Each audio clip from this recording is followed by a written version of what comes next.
بسم الله الرحمن الرحيم. السلام عليكم ورحمة الله وبركاته. الحمد لله رب العالمين، وبه نستعين على أمور الدنيا والدين، وصلى الله وسلم على نبينا محمد وعلى آله وصحبه ومن سار على نهجه اكتفى بأثره ودعا بدعوته واستنى بسنته إلى يوم الدين. أما بعد، Alhamdulillah, bersyukur kepada Allah Subhanahu wa taala. Pada pagi ini kita dapat bertemu untuk meneruskan perbahasan berkenaan dengan risalah Syarh Sunnah karangan Al-Imam Al-Muzani rahimahullah. Baik, jadi kita sambung pada kataan Imam Al-Muzani rahimahullah. Khalaqal khalqa bimasyiatihi an ghairi hajatin kanat bih. Baik, khalaqal khalqa bimasyiatihi an ghairi hajatin kanat bihi. Dalam dan ini disebutkan khalaqal khalqa, yakni Allah Subhanahu wa taala dia menciptakan makhluk dengan kehendaknya tanpa dia berhajatkan kepadanya. Di situ Baik, jadi perkataan Imam Al-Muzani rahimahullah, khalaqal khalqa bimasyiatihi an ghairi hajatin kanat bihi. Kenapa? Apa maknanya? Kerana di sini Allah Subhanahu wa taala annahu azza wa jalla ghaniyun. Kerana Allah Subhanahu wa taala maha kaya. Maha kaya. Dan dia cukup. Dia tidak berhajatkan kepada makhluknya. Sebaliknya makhluknya yang berhajatkan kepadanya. Dan itu dimaksudkan dengan khalaqal khalqa bimasyiatihi an ghairi hajatin kanat bihi. Maknanya Allah SWT mencipta makhluknya dengan kehendaknya. Dan bukan berhajatkan kepada makhluknya. Dan ini akidah kita.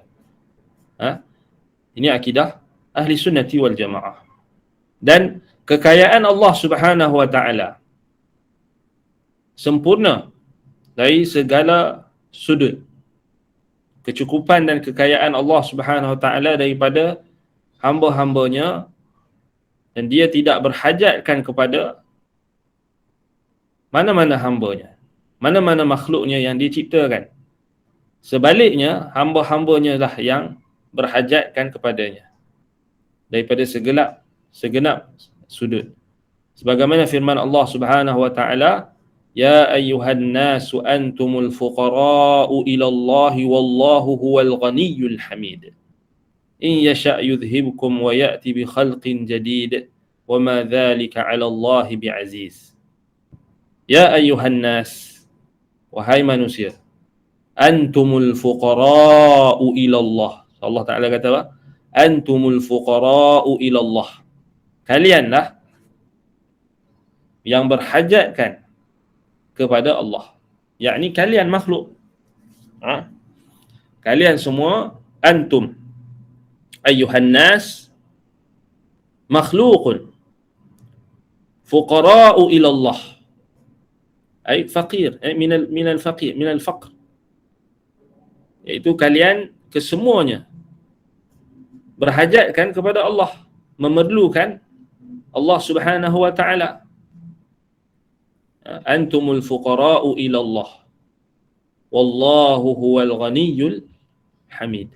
Dan Allah itu al-ghaniyyu, maha kaya, tidak berhajatkan kepada makhluknya. Wallahu huwal ghaniyyul hamid. Itu kalau kita lihat dalam tafsir, para ulama tafsir menjelaskan tentang ayat ini. Kita tengok dalam tafsir baik ulama salaf, apa yang perkataan ulama salaf berkenaan dengan ayat ini, supaya kita lebih jelas. Baik, ayat ini kalau kita tengok balik dalam surah Fatir ayat 30 surah Fatir ayat 15 ya ayuhan nasu antumul fuqara'u ila Allah wallahu huwal ghaniyyul hamid. Baik, kata Imam Ibn Jarir At-Tabari rahimahullah, ya ayuhan nas antum ulul hajati wal faqri ila rabbikum fa iyyahu fa'budu. Wahai manusia, kamu itu adalah makhluk yang diciptakan mempunyai hajat dan kefakiran, maknanya keperluan. Ini keperluan kepada Tuhan kamu. Maknanya kita ini kalau hidup tak ada Tuhan, habislah. Fa iyyahu fa'buduh, maka hendaklah kamu menyembahnya. Wa fi ridahi fasari'u, dan hendaklah kamu dalam mendapatkan keredaannya hendaklah kamu bersegera. Yughnikum min faqrikum, nescaya Allah akan mencukupkan kamu daripada hajat dan kefakiran kamu. Wa tunjih ladaihi hawaijukum, dan dia akan menyelesaikan dan akan menyampaikan di sisi di sisinya, daripada sisinya hajat-hajat kamu. Wallahu huwal ghaniyyu, dan Allah itu maha kaya. Maknanya Allah Subhanahu Wa Taala itu kaya dan tidak berhajatkan daripada ibadat kamu. Wallahu huwal ghaniyyu an ibadatikum iyyahu wa an khidmatikum. Ya, Allah Taala itu dia kaya, dia cukup, dia kaya daripada ibadat-ibadat kamu. Maksudnya dia tak berhajatkan daripada ibadat-ibadat kamu dan juga khidmat-khidmat kamu dan segala perkara yang selain daripada itu.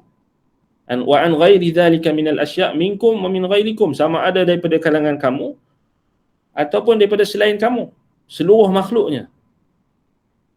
Dia tidak berhajatkan kepada seluruh makhluknya. Kenapa? Wallahu huwal ghaniyyul hamid. Al-hamid, ini dia maha terpuji.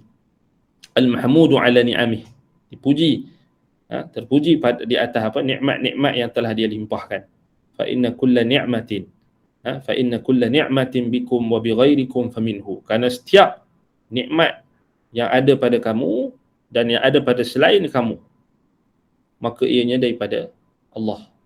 Falahul hamdu wasyukru bikulli hal. Baginya segala puji, segala kesyukuran pada setiap keadaan.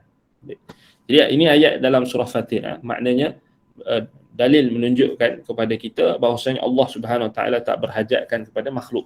Allah Subhanahu Wa Taala dia mencipta manusia untuk beribadah kepadanya dalam keadaan Allah tak berhajatkan ibadah kita. Maknanya kalau kita ibadat ke, kita tak ibadat ke, sedikit pun tidak mengganggu gugat, sedikit pun tidak mengurangkan kekuasaan dan kerajaan Allah. Nampak? Kalau kita beribadat ke, kita tak beribadat ke, sedikit pun tidak melemahkan kerajaan Allah. Jadi Allah SWT tak berhajatkan kepada makhluk. Ibadat kamu, khidmat kamu tak ada. Daripada kamu manusia dan daripada selain kamu pun tidak berhajat Allah itu kepadanya. Baik. Dan bahkan sebaliknya Allah Subhanahu Wa Taala ialah yang memberikan kepada kamu segala hajat-hajat kamu. Rezeki kepada kamu, nikmat-nikmat yang dia telah limpahkan sangat banyak kepada kamu. Baik. Itu ayat pertama. Kalau kita tengok dalam ayat yang lebih kurang sama dalam surah tadi surah Fatir, dalam surah Muhammad ayat 38.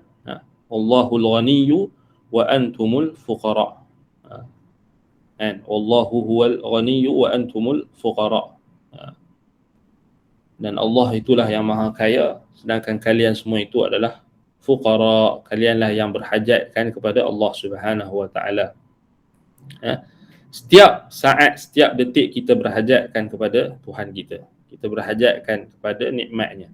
Kita berhajatkan kepada apa yang disediakan oleh Allah Subhanahu Wa Taala untuk kelangsungan hidup kita, untuk kita bernafas, untuk kita bergerak, untuk kita melakukan pekerjaan kita. Maka kitalah yang berhajat kepada Allah, sedangkan Allah tidak berhajat kepada kita. Itu kita kena faham. Baik. dalam ayat kita kata dalam surah Fatir ayat 15 tadi, apa dia, Allah Subhanahu Wa Taala sebut berkenaan dengan apa dia, antumul fuqara'u ila Allah, wallahu huwal ghaniyyul hamid. Kamulah, kalianlah manusia, makhluk, berhajat kepada Allah, sedangkan Allah itu maha kaya dan lagi terpuji. Kalau kita tengok dalam tafsir Imam Al-Baghawi rahimahullah, disebutkan berkenaan dengan ayat ini, ya ayuhan nas antumul fuqara'u ila Allah ila fadlillahi wal faqiru al muhtaj. Maknanya kalian manusia berhajatkan kepada kurniaan Allah, dan fakir itu iaitulah orang yang berhajat, muhtaj, yang memerlukan sesuatu. Wallahu huwal ghaniyyu, Allah itu al-ghaniyyu an khalqihi al-mahmudu fi ihsanihi ilaihim. So Allah Subhanahu Wa Taala al-ghani, maknanya dia maha kaya, dia kaya daripada makhluknya, dia cukup daripada makhluknya, terpuji pada ihsannya kepada mereka. In yasha' yudhibkum wa ya'ti bi khalqin jadid wa ma dzalika 'ala Allahi bi'aziz. Dan jika Allah berkehendak, kalau Allah berkehendaki, Allah akan menghilangkan kalian semua, mematikan kalian semua, memusnahkan kalian semua, dan dia mendatangkan dengan makhluk yang baru, dan hal tersebut tidaklah susah. Wa ma dzalika 'ala Allahi bi'aziz, ay wa ma dzalika 'ala Allahi bisyadid. Benda tu nak memusnahkan kita, nak menggantikan kita dengan makhluk lain, itu bukanlah susah bagi Allah Subhanahu Wa Taala. Wa dzalika 'ala Allahi yasir. Semua itu mudah bagi Allah Subhanahu Wa Taala. Baik. Antumul fuqara'u ila Allah, kata Imam Ibn Katsir rahimahullah, ay hum muhtajuna ilaihi fi jami'il harakat was sakanat wa huwa al-ghaniyyu anhu bidzat. Dan kamu semualah itu berhajat kepadanya, kepada Allah, dalam setiap pergerakan kamu, dalam setiap diamnya kamu, dalam setiap pergerakan dan juga dalam setiap diamnya kamu, maka kamu berhajat kepada Allah Subhanahu Wa Taala. Baik, wallahu huwal ghaniyyul hamid, ay huwal munfaridu bil ghina wahdahu la syarikalah. Dialah yang tunggal, satu-satunya apa dia kita kata, zat yang tunggal, dengan kecukupan dan kekayaan, dan tidak ada sekutu baginya. Maknanya Allah Subhanahu Wa Taala ni dia tak berkongsi pun kecukupan yang daripada makhluk tu. Allah Taala tak berkongsi dengan mana-mana makhluk yang lain. Allah sahajalah al-munfaridu bil ghina.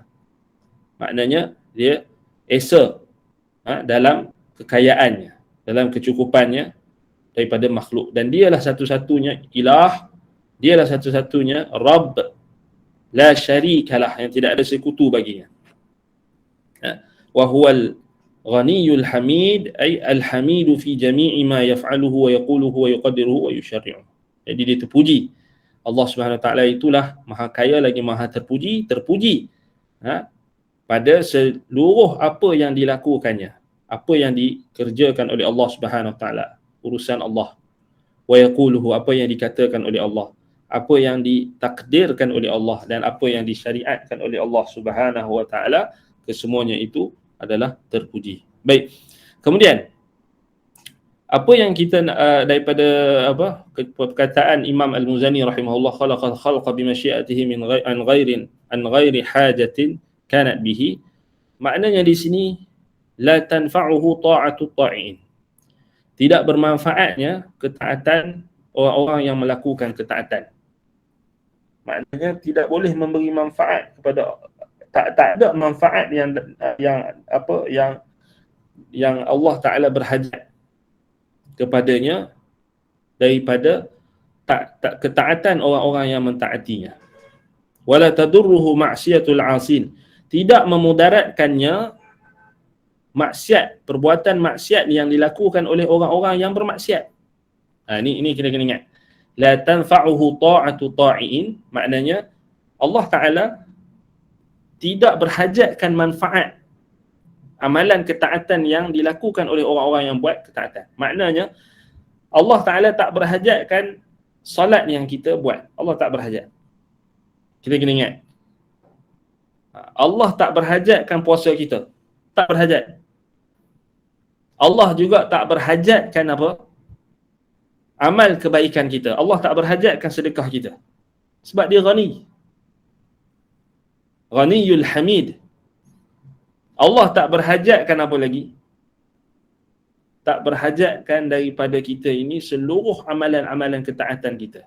Sedekah kita, zakat kita, haji kita, kiaskan dan seluruh amalan-amalan ketaatan Allah tak berhajat.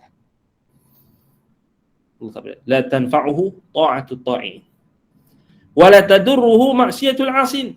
Demikian juga Allah Subhanahu wa taala tidak berhajatkan manfaat daripada amalan ketaatan kita. Dalam masa yang sama Allah Taala juga tidak memudaratkannya maksiat yang dilakukan oleh orang-orang yang buat maksiat. Kemaksiatan yang dilakukan oleh makhluk, yang dilakukan oleh manusia tidak memudaratkannya.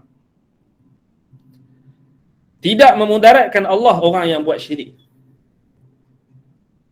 Orang buat syirik, tak buat syirik ke, Allah tak sikit pun tak mudarat. Tersebarnya kesyirikan, tersebarnya dosa, tersebarnya maksiat, tidak sedikit pun memudaratkan Allah. La tadurruhu maksiatul 'asin. Ini kita kena faham. Sebaliknya, dia memudaratkan siapa? Manusia itu sendiri. Dia memudaratkan manusia itu sendiri. Dia memudaratkan makhluk, dia memudaratkan dunia, bumi. Sama juga manfaat amalan ketaatan kita ni kembali kepada kita, bukan kembali kepada Allah. Maknanya manfaat tu Allah Ta'ala tak berhajat. Allah terima amalan orang-orang yang beramal, tetapi Allah tak berhajat daripada amalan kita. Kerana dia Al-Ghaniyyu. Itu makna nama Allah Al-Ghani. Ay munfaridu fil ghina. Dia dengan keesaannya, dia tidak berhajatkan kepada sesuatu. Dia maha kaya. Baik. Berbeza dengan makhluk. Makhluk kalau kaya, dia kena dia berhajat dengan orang. Dia tak boleh duduk seorang-seorang jadi kaya seorang-seorang, dia tak boleh. Dia kena ada pembantu rumah. Sebab dah kaya sangat. Rumah besar. Betul tak? Dia nak kena upah orang jaga rumah dia. Pak guard lagi. Kena ada pak guard. Ada security. Sebab nak jaga rumah tu, rumah besar sangat. Kaya tapi berhajat kepada orang lain. Orang kaya dia tak boleh dia kalau duduk rumah, dia tak boleh nak sapu-sapah sendiri. Rumah besar sangat. Kok mana pun dia kena upah tukang sapu. Tukang kebun. Tukang cuci baju dia. Tukang kemas rumah. Dia berhajatkan kepada manusia yang lain. Walaupun dia kaya. Itu makhluk. Allah Subhanahu wa ta'ala laisa kamithlihi syai' wa huwa samiul basir. Walillahil mathalul a'la. Allah Ta'ala tak macam makhluk. Allah Ta'ala maha tinggi. Tidak ada yang boleh dibandingkan dengan Allah Subhanahu wa ta'ala. Dia tak berhajat. Jadi itu perbezaan antara khaliq wal makhluk. Sangat jelas. Kita tengok orang yang kaya, dia berhajatkan pada orang lain. Manusia, yang ini makhluk. Makhluk, dalam erti kata di sini makhluk dia berhajatkan kepada orang lain. Kita mengaji. Mengaji dia tak boleh seorang-seorang. Kalau seorang-seorang tak jadi mengaji. Tuan-tuan dan perempuan yang ada depan, kena ada murid. Kena ada audiens. Kena ada orang yang mendengar. Kena ada orang yang menuntut ilmu. Kena ada guru. Saling berhajatkan antara satu sama lain. Kalau seorang-seorang buka Google Meet ni tak jadi. Itu pun kita doa saja seorang-seorang pasal kita duduk depan laptop ni. Saja seorang-seorang. Tapi nak bagi tahu kita makhluk ni berhajat. Sebab itu kata para ulama, al-insan madaniyu bitab'i. Manusia ni, dia Allah Ta'ala dah ciptakan dia secara tabiatnya, memang dia berhajatkan kepada benda lain. Dia berhajatkan kepada orang lain. Al-insan madaniyu bitab'i, maknanya manusia ni dia diciptakan Allah secara tabiatnya, dia memang perlu bersosial. Maknanya dia berhajatkan kepada orang lain. Dia tak boleh duduk seorang-seorang. Dia tak boleh duduk seorang-seorang. Dia kena ada partner. Dia kena ada kawan. Dia kena ada isteri. Dia kena ada anak. Dia kena ada apa lagi?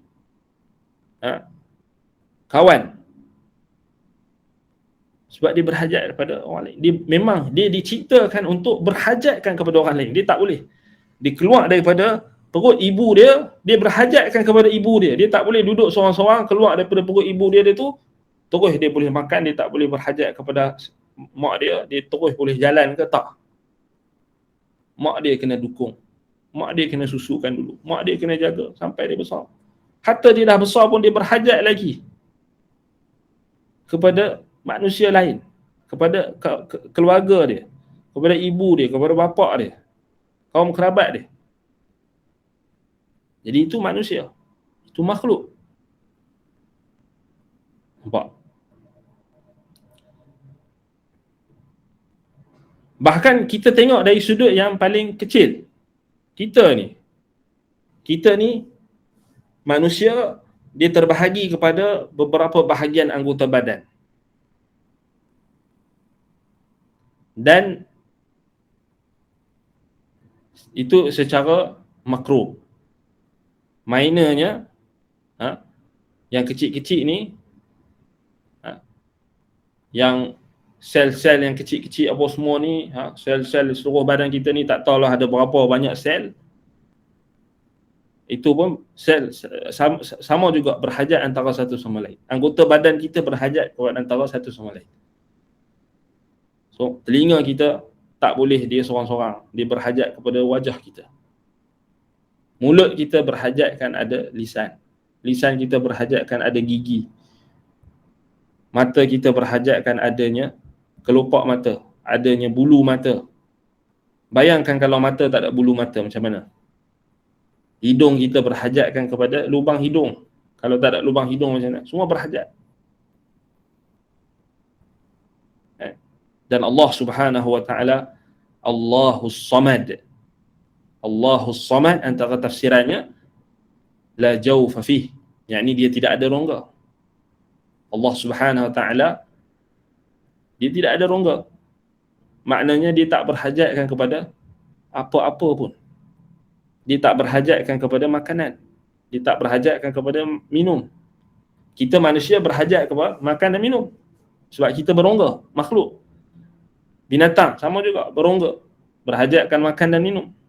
Maknanya kita ni makhluk yang fakir. Kita tak boleh berdiri sendiri, mesti berhajatkan kepada makan dan minum.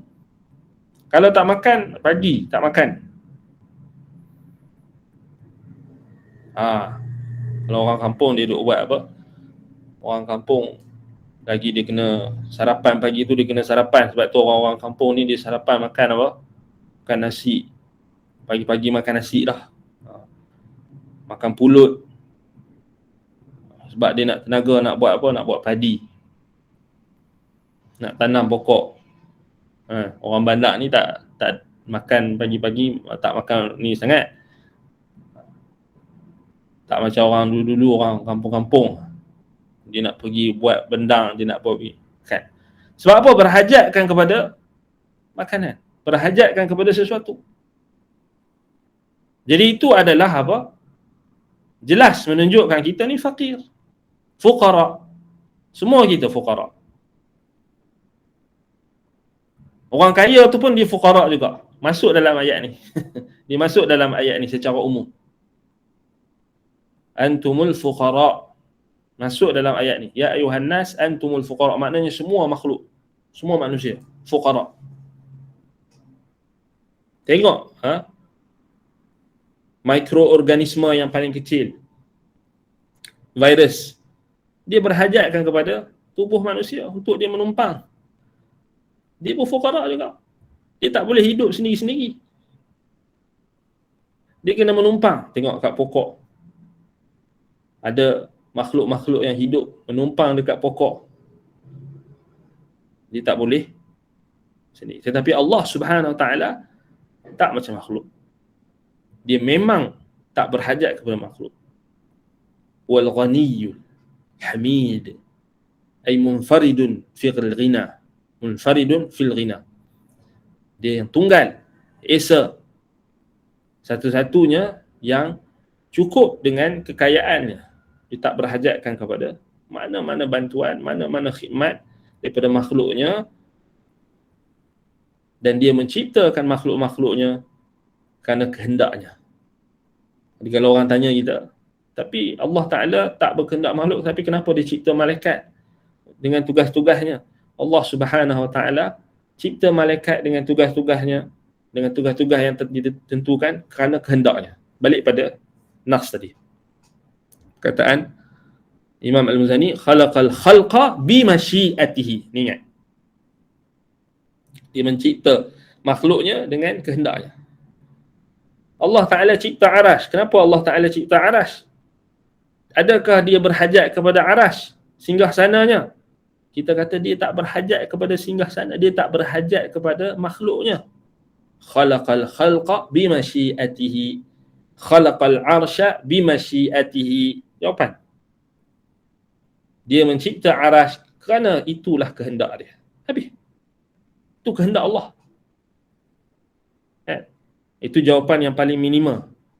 Itu kehendak Allah. Dia tak berhajat an ghairi hajatin kanat bihi. Dia tak berhajat kepada arash. Tapi dia cipta arash. Ya, dia cipta arash. Kenapa dia cipta arash? Baik. Kat situ kita kena jawab. Tengok pada arash. Tengok pada ayat-ayat Al-Quran yang menunjukkan keagungan, kebesaran arash. Allah Subhanahu Wa Ta'ala nak menzahirkan kebesaran dan keagungannya. Allah Ta'ala cipta arash. Sama ada kita tahu hikmah atau kita tak tahu hikmah. Khalaqal khalqa bi masyiatihi an ghairi hajatin kanat bih. Itu jawapannya. Dia mencipta makhluk dia dengan kehendaknya, tanpa dia berhajat kepadanya. Nampak? Itu tak betul lah orang yang duk kata, kalau kita kata Allah Ta'ala istiwa atas arash, maknanya Allah berhajat kepada arash. Itu fail, awal-awal lagi dah fail. Fail kita kata. Fail akidah. Itu memang kena tenang keluar kelas. Pasal kalau dia mula tanya, kenapa kalau Allah Ta'ala cipta arash, Allah berhajat kepada arash. Ni mantik yang tak betul. Tak betul. Sama kalau kita kata, macam tu sama lah juga kita boleh cakap kat dia. Kena petikaikan juga Allah cipta manusia. Kenapa Allah cipta manusia? Kalau Allah cipta manusia, Allah berhajat kepada manusia. Jawab macam tu dekat Jahmiyah. Jahmiyah sekarang ni ramai. Jahmiyun. Jahmiyah, mereka menafikan sifat-sifat Allah Subhanahu Wa Ta'ala. Baik tu nak jawab kat mereka, jawab macam ni. Itu boleh juga kita kata Allah Ta'ala cipta langit dan bumi. Kenapa Allah cipta langit dan bumi? Allah berhajat kepada langit bumi ke? Dia kata tak pula. Kenapa Allah cipta iblis? Allah berhajat kepada iblis ke? Jawab. Macam itulah juga Allah cipta arash. Allah tak berhajatkan kepada arash, tapi dia cipta arash. Dia cipta singgah sananya yang mulia kerana kehendaknya. Fa'alun lima yurid.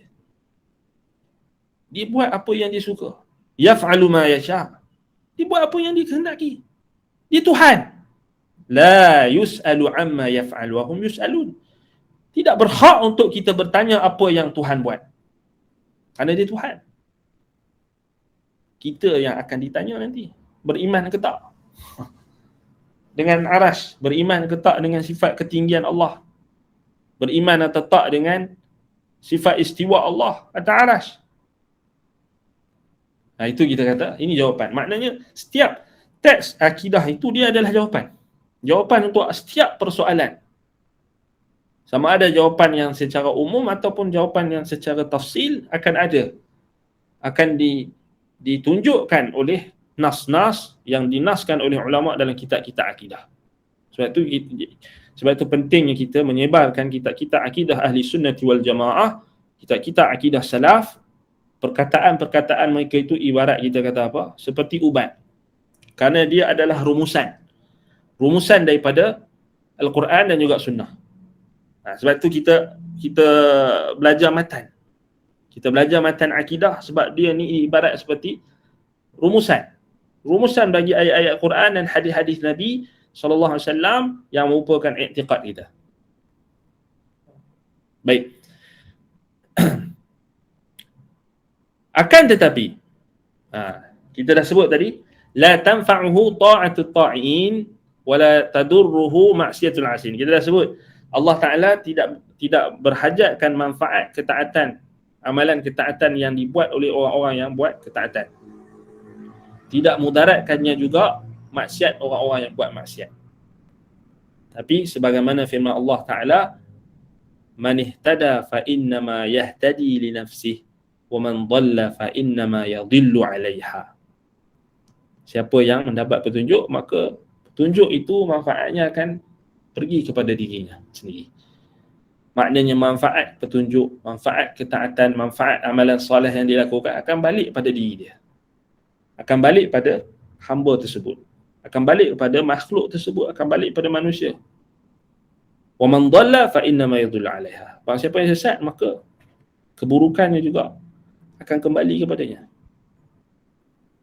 Tetapi Allah Subhanahu wa taala dengan kesempurnaan kurniaannya dan keagungan nikmatnya, Allah menyintai orang-orang yang melakukan ketaatan. Nampak?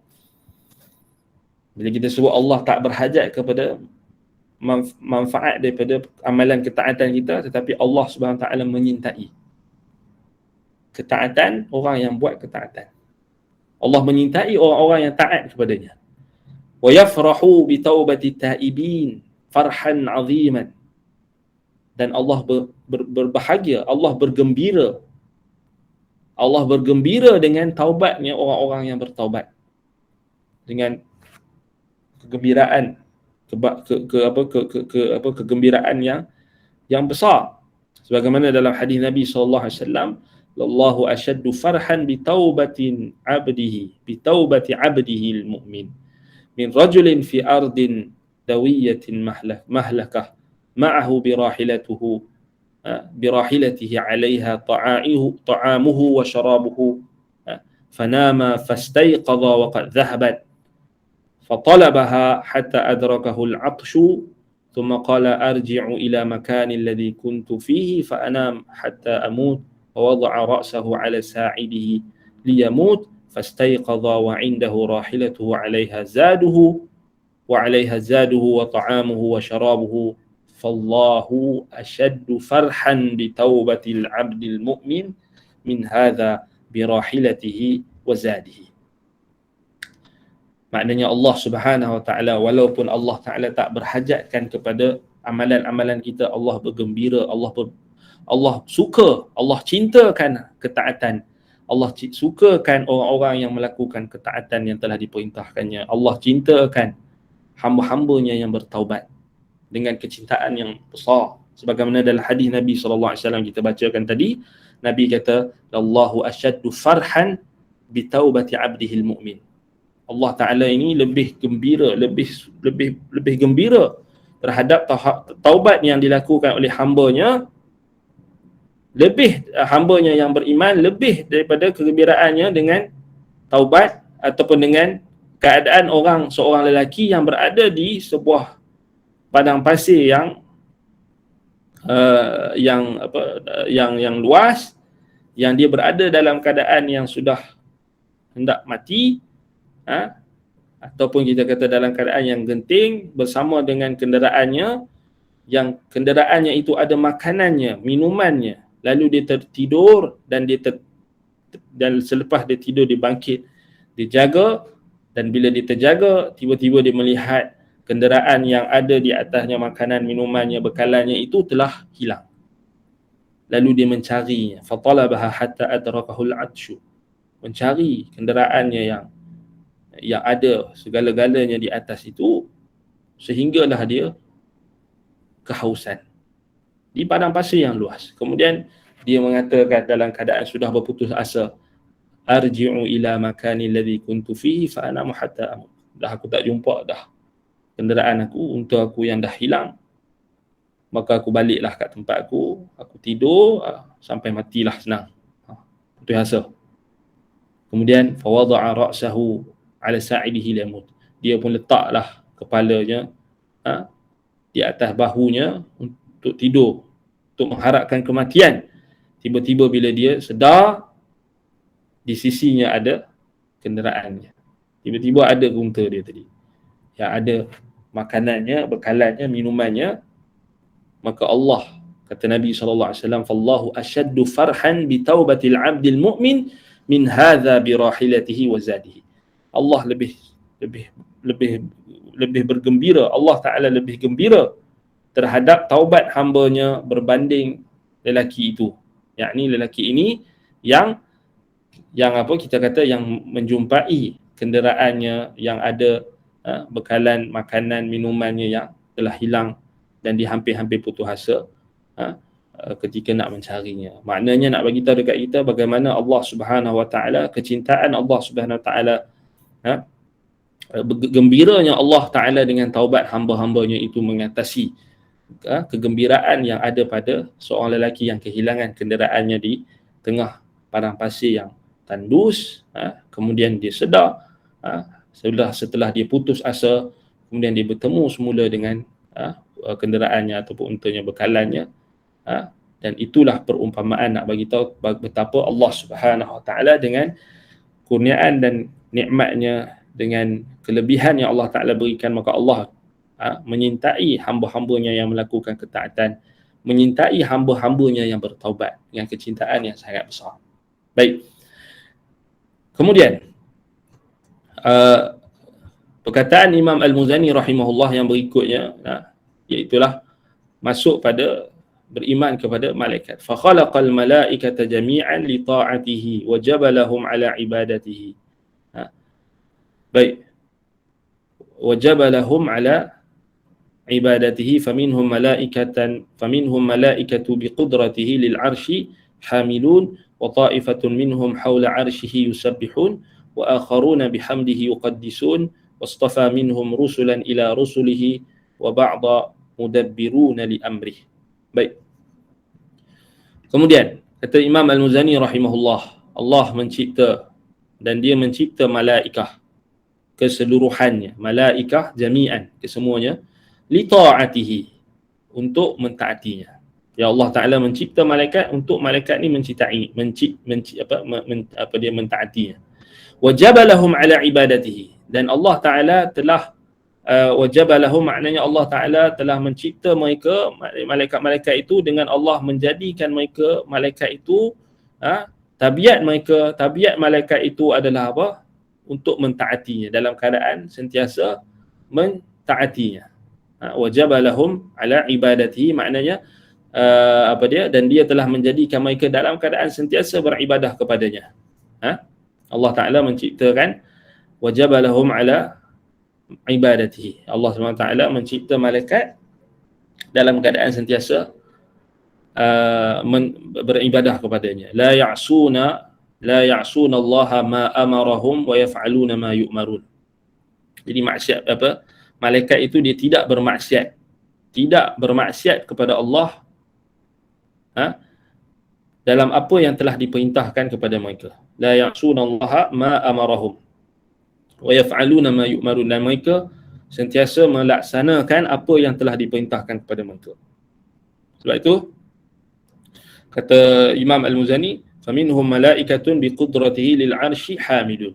Maknanya ada di kalangan malaikat itu, di kalangan mereka yang Allah Ta'ala ciptakan dengan kebesaran makhluk, dengan kebesaran penciptaannya, fizikalnya, yang Allah Ta'ala ciptakan untuk menanggung ataupun untuk memikul arasnya. Lil arshi hamilun, makna ada malaikat pemikul aras. Ini isbat adanya malaikat pemikul aras. Fi hadza 'idhamu khalqihim, dan dengan kita kata dengan penciptaan yang kita kata sangat besar.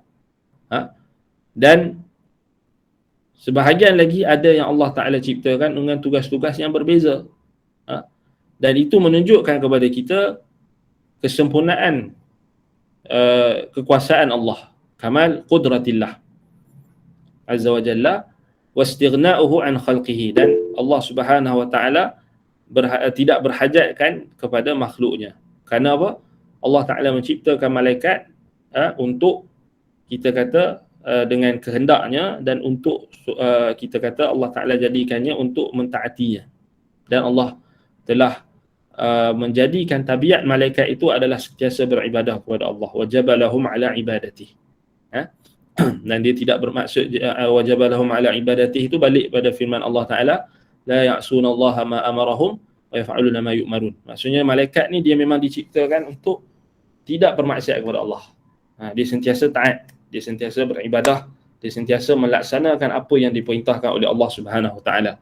Dan di kalangan malaikat itu ada yang ditugaskan untuk memikul arasy. Itu maksud faminhum malaikatun biqudratihi lil arsy hamilun. Yani Allah SWT dengan kudratnya, Allah Ta'ala dengan kekuasaannya, Allah Ta'ala telah menjadikan adanya malaikat yang memikul arasy, memikul singgahsananya yang maha agung. Baik, yang ini disebutkan dalam Al-Quran dengan kita kata apa, dengan sangat banyaklah yang ini berkenaan dengan arasy ini. Antaranya Allah Subhanahu Wa Ta'ala sebutkan berkenaan dengan apa dia, wa taral malaikata hafina min haulil arsy. Itu antara dalil. Dan kita kata tafsiran datang dalam tafsiran ulama salaf. Itu kita akan bincang kemudian nanti insya-Allah. Dan juga kata Imam Al-Muzani, wa ta'ifatun haula arsyihi yusabihu, dan ada juga malaikat yang mengelilingi arasy dengan bertasbih, sentiasa bertasbih memuji dan menyucikan Allah Subhanahu Wa Taala, sebagaimana dalam Al-Quran, alladzina yahmiluna al-arsya wa man hawlahu yusabbihuna bihamdi rabbihim. Dalam Al-Quran Allah Taala sebut yang memikul, malaikat yang memikul arasy, wa man hawlahu, dan yang ada sekelilingnya, yusabbihuna bihamdi rabbihim, mereka bertasbih memuji dan menyucikan dengan pujian kepada Tuhan mereka.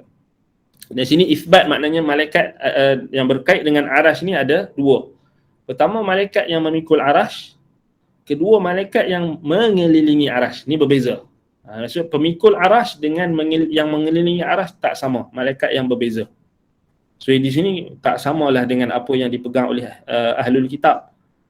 Khususnya di kalangan Yahudi dan Nasrani, mereka kata yang memikul arasy tu itulah yang mengelilingi arasy. Sedangkan dalam Islam, dalam Quran, Allah Ta'ala bezakan. Yang memikul arasy, alladzina yahmiluna al-arsya wa man hawlahu yusabbihuna bihamdi rabbihim. Nanti kita akan bincangkan berkenaan dengan malaikat yang memikul arasy pada kelas akan datang. Baik, insya-Allah. Baik, jadi ana rasa cukup setakat itu. Baik, kalau ada soalan tadi. Baik, ada soalan. Macam mana contoh jika kita tinggalkan rumah dengan keadaan yang telah tertutup, kunci gerai semua, dan kita bertawakal dijadikan cerita rumah dimasuki pencuri, habis hilang semua barang rumah dicuri. Macam mana cara kita nak nyatakan kesedihan kita? Baik. Allah Subhanahu Wa Taala sebut dalam Al-Quran, apa dia, wa nabluukum bisyarri wal khairi fitnatan wa ilaina turja'un. Kemudian Allah Taala sebut dalam Al-Quran, apa dia, wa basyiris sabirin alladzina idza asabathum musibatun qalu inna lillahi wa inna ilaihi raji'un. Allah Taala sebut apa? Wa basyiris sabirin. Maka berikanlah khabar gembira kepada orang-orang yang bersabar. Kerana Allah Subhanahu Wa Taala sebut ayat pada ayat dalam surah Al-Baqarah ayat 155 tu, wala nabluwannakum bisyai'in minal khawfi wal ju'i wa naqsin minal amwali wal anfusi wath thamarat wa basyiris sabirin. Alladhina idza asabathum musibatun qalu inna lillahi wa inna ilaihi raji'un. Ulaika alaihim salawatun min rabbihim wa rahmah wa ulaika humul muhtadun. Allah Taala memang akan uji kita, wala nabluwannakum. Kami pasti akan menguji kalian semua. Bisyai'in, dengan sesuatu, minal khawfi, ketakutan, daripada ketakutan, wal ju', kelaparan, wa naqsim minal amwal, yakni kekurangan harta benda. Termasuklah apa? Rumah dimasuki pencuri, perompak. Ini juga adalah ibtila, adalah ujian. Munaqsim minal amwal wal anfusi wath thamarat, jiwa, dan juga kurangnya buah-buahan, yakni tumbuh-tumbuhan, makanan. Wa basyiri sabirin, tapi macam mana kita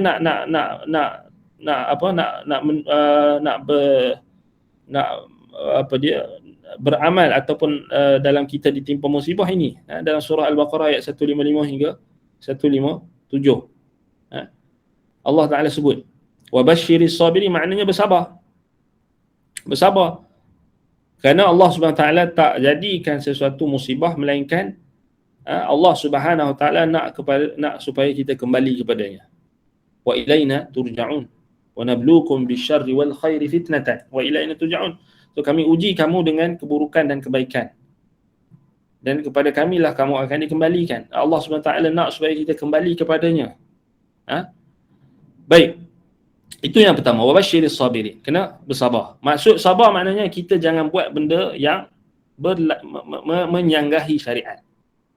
Kita kena sabar di atas ketaatan. Yang pertama sekali sebut inna lillahi wa inna ilaihi raji'un. Alladhina idza asabatuhum musibatun qalu inna lillahi wa inna ilaihi raji'un. Ucapkan kalimah istirja' kerana kita ditimpa musibah. Bukan istirja' ni bukan mati saja, kena curi rumah, kena masuk pencuri, inna lillahi wa inna ilaihi raji'un. Kemudian baca doa yang sabit. Baca doa yang sabit tentang ketika kita ditimpa musibah. Baik, kemudian bila kita beramal dengan ayat ini, maka Allah kata ulaika alaihim salawatu min rabbihim wa rahmah wa ulaika humul muhtadun. Allah Ta'ala akan bagi petunjuk. Allah akan Allah akan rahmati kita. Allah akan berikan ganjaran. Salat di sini iaitulah merujuk kepada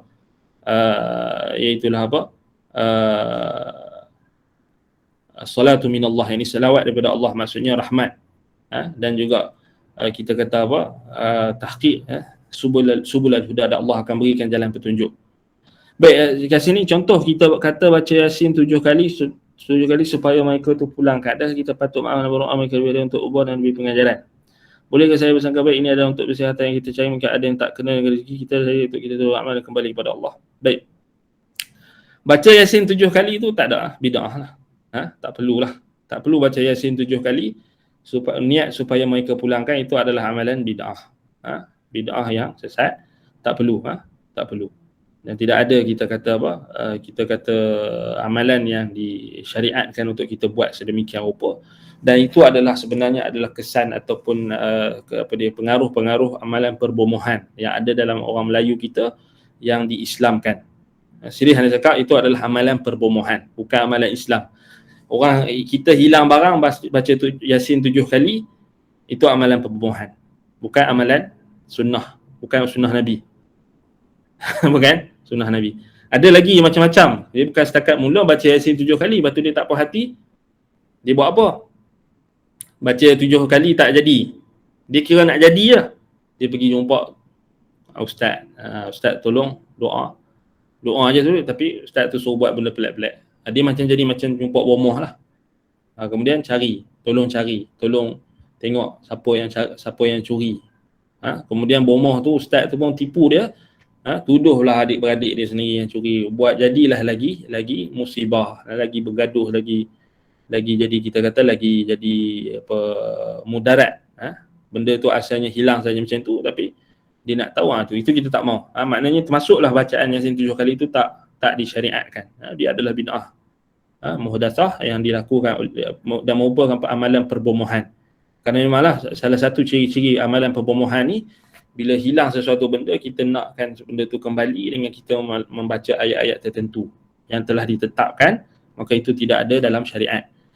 Baik, kita boleh berdoa kepada Allah Subhanahu Wa Taala supaya Allah Taala gantikan dengan lebih baik. Itu antara satu doa.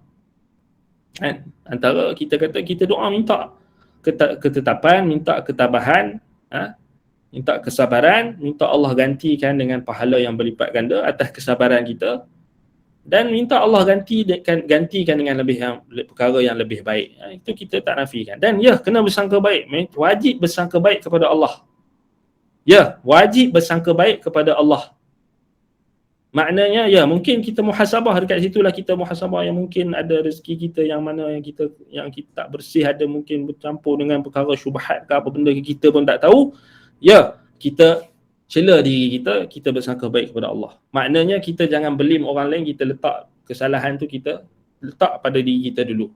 Oh, aku yang lalai, aku yang leka kerana kerana mungkin ini disebabkan oleh dosa dan kesalahan kita. Semua yang berlaku adalah disebabkan, musibah yang berlaku adalah disebabkan kesalahan kita. Tapi Allah memaafkan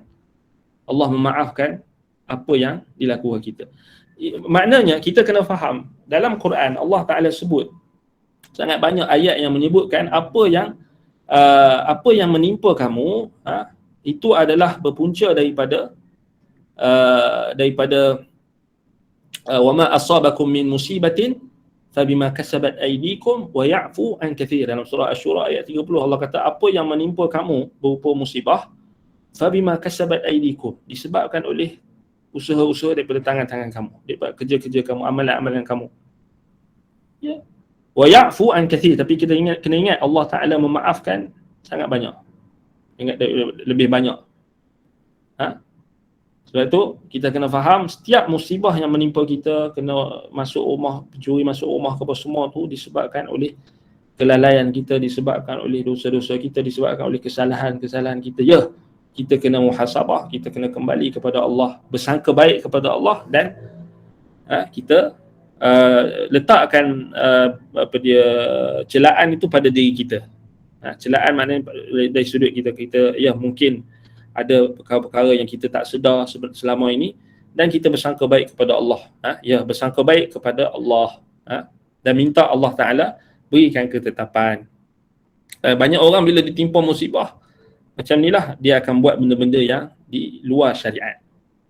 Hilang barang, dia akan pergi jumpa bomoh sebab dia tak perhati. Sebab dia rasa macam itu milik dia, kan? Benda yang hilang tu milik dia 100%. Sebab sedangkan kita orang Islam, kita hamba Allah, kita kena ingat apa yang Allah berikan nikmat kepada kita, harta benda kita tu semua pinjaman. Jadi bila dia hilang, Allah ambil. Tu hakikatnya. Kita kata ya pencuri ambil, tapi kita kena ingat bahawasanya apa yang pencuri tu ambil, perompak tu ambil, memang barang kita, tapi hakikatnya dia adalah apa? Allah bagi dekat kita nikmat, pinjaman. Sebab dia tak kekal. Itu menunjukkan apa harta benda kita yang ada takkan kekal. Kullu man 'alaiha fan, semua yang ada di atas muka bumi ni akan musnah. Termasuklah harta barang kita yang hilang. Itu di situ juga nak bagi dekat kita satu pengajaran. Apa yang kita simpan, harta benda kita takkan kekal. Kan? Itu. Jadi kalau kita ada rasa redha dengan apa yang telah berlaku, beriman dengan takdir Allah, ya kita takkan rasa stres. Ya Allah Ta'ala pinjamkan kita, barang kita hilang. Apa dia habis barang rumah dia curi, kita kata barang tu kita boleh cari, boleh ganti, boleh beli lain. Kan? Memang kita sayang barang kita, tapi kita kena ingat benda tu adalah pinjaman Allah. Hatta barang-barang, kerana dia rezeki daripada rezeki Allah. Memang berat kan barang yang kita hilang ni, motor ke apa benda ke, yang benda-benda yang berharga yang hilang, benda-benda memang kalau ikut emosi memang kita nak marah, tapi kita ingat kita beriman dengan takdir, kita beriman bahawasanya semuanya apa yang ada pada wama bikum min ni'matin fa min Allah, apa yang ada nikmat kepada kamu tu, nikmat yang Allah bagi kat kamu tu semua daripada Allah. Harta benda kita, barang-barang yang hilang tu semua tu nikmat Allah yang Allah nak ambil waktu tu. Melalui siapa? Melalui pencuri. Allah Ta'ala. Itu juga takdir. Itu takdir. Lepas tu dalam masa yang sama kita janganlah maknanya buatlah laporan polis supaya benda tu tak berulang. Maksud kita ambil asbab yang lain pula.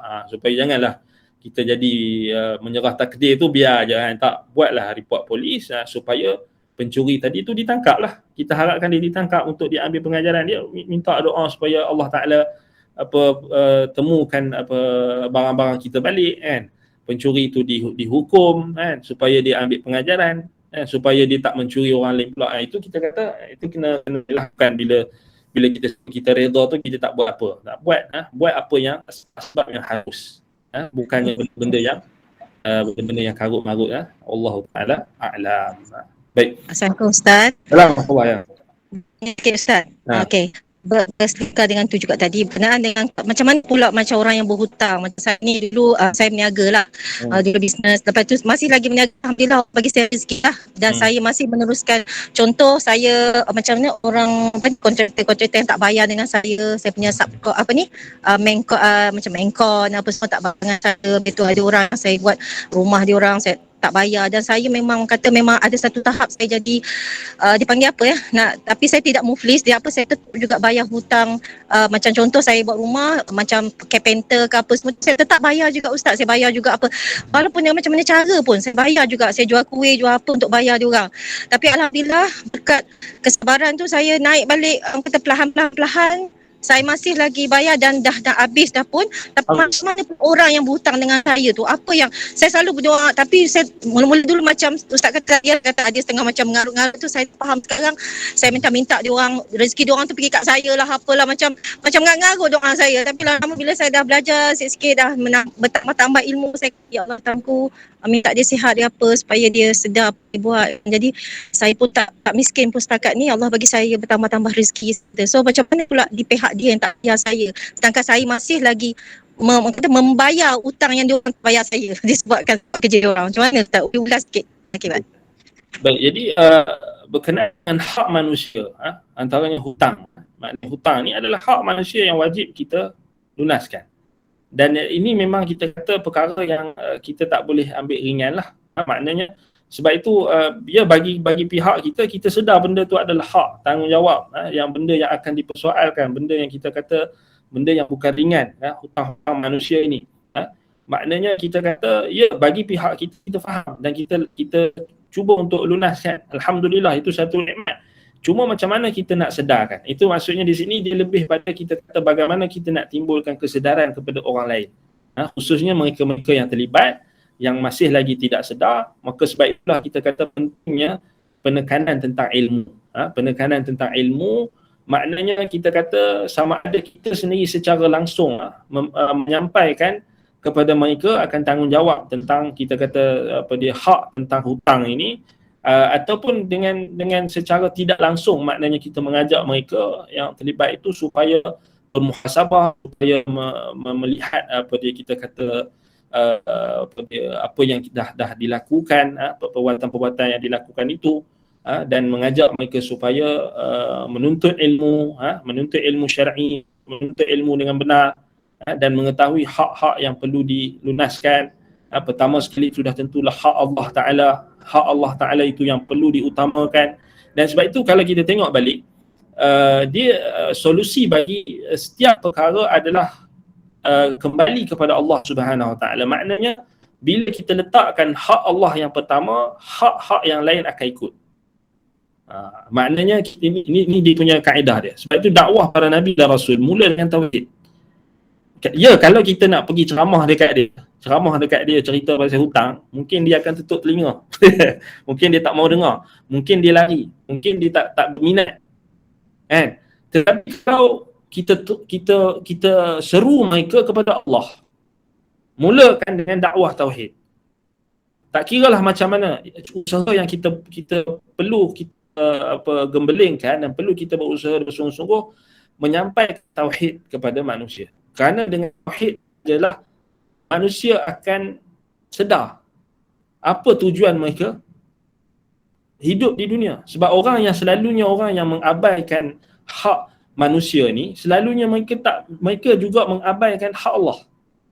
Banyak sebenarnya, bukan setakat orang tak bayar hutang kan, banyak kes-kes yang apa kita kata sekarang ni yang sangat banyak penyelewengan kuasa, rasuah, macam tadi tu tak bayar hutang, lari daripada tak bayar hutang, macam-macam penyelewengan yang sangat banyak. Tetapi manusia kita lihat mereka hanya memfokuskan pada simptom-simptom. Kita boleh katakan tak bayar hutang tu dia hanya simptom. Dia hanya satu simptom daripada simptom-simptom. yang kita kata menjadi barah dalam masyarakat. Tetapi punca utamanya kerana manusia tak kenal Allah. Kerana mereka tak kenal Allah dan mereka tak tanggungjawab mereka kepada Allah Subhanahu Wa Taala. Macam puan cerita tadi, macam ya, kita kerana kita tak kenal Allah, tak kenal Tuhan kita, jadi kita jadi bila orang tu ambil daripada kita something, maka kita nak supaya benda yang sama berlaku pada orang tersebut. Kerana kita tak kenal Allah Subhanahu Wa Taala, kerana kita tak tahu betul-betul apa milik kita, apa yang merupakan pinjaman Allah Subhanahu Wa Taala di atas dunia ini, nikmat-nikmat yang sangat banyak itu hanyalah pinjaman. Dan dia bukanlah milik kita secara mutlak. Sebab itu orang beriman, dia tidak akan dia bila dia mendapat nikmat, dia bersyukur. Bila dia kehilangan sesuatu perkara, itu perkara tersebut tidak akan menyedihkan dia. Dia ada kesedihan, tapi dia tak akan menyebabkan dia berputus asa, tak akan menyebabkan dia merasa down, tak akan menyebabkan dia merasa kita kata berputus asa daripada rahmat, daripada rahmat Allah Subhanahu Wa Taala. Jadi kita kata memang perkara ni kita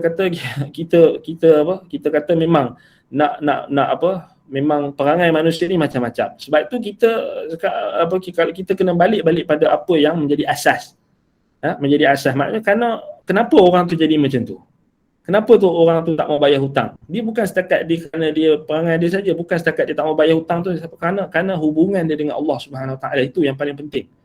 Sebab itu kita kata nabi-nabi diutuskan untuk membawa asas, yakni tauhid. Sebab tu tengok Nabi Syuaib, kaum dia